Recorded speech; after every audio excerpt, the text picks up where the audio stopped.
Басталды ертегі бүгін көңілді. Кішкентай аяулым бар еді өзінде.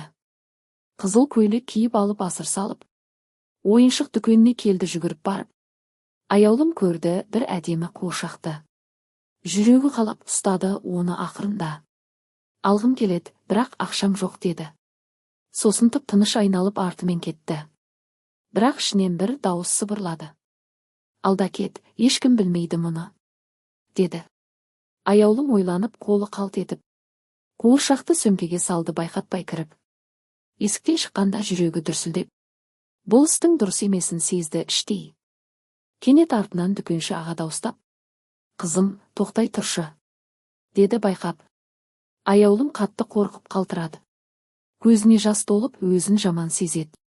Мен алған жоқпын деп жалтақтады. Бірақ өтірігінің жібі тез ақ үзіледі. Дүкенші аға күлімдеп басын шайқап. Қызым, ұрлық қиын жол, түбі қорлық. Қателесу дұрыс емес, бірақ мойындау ерлік. Ал айтшы, неге алдың? Деді жайлап. Аяулым жылап тұрып бәрін айтты. Маған қатты ұнады. Алғым келді деді. Дүкенші аға күліп емес, мейіріммен. Оған дұрыс жолды көрсетті кеңінен. Егер қаласаң, ертең еңбек етіп, тапқан ақшаңа сатып аласың қуыршақты. Ұрлық жасасаң, жүрегің ауырады. Ал еңбек етсең, бәрі өзіңе қуаныш әкеледі. Аяулым басын изеп қатесін түсінді. Жүрегі жеңілдеп қайтадан күлімдеді. Қуыршақты орнына өзі қойды қайта. Және уәде берді, енді бұлай жасамаймын деп анықтай.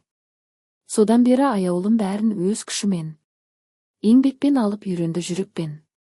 Балалар, есте сақтаңдар бұл сөзді.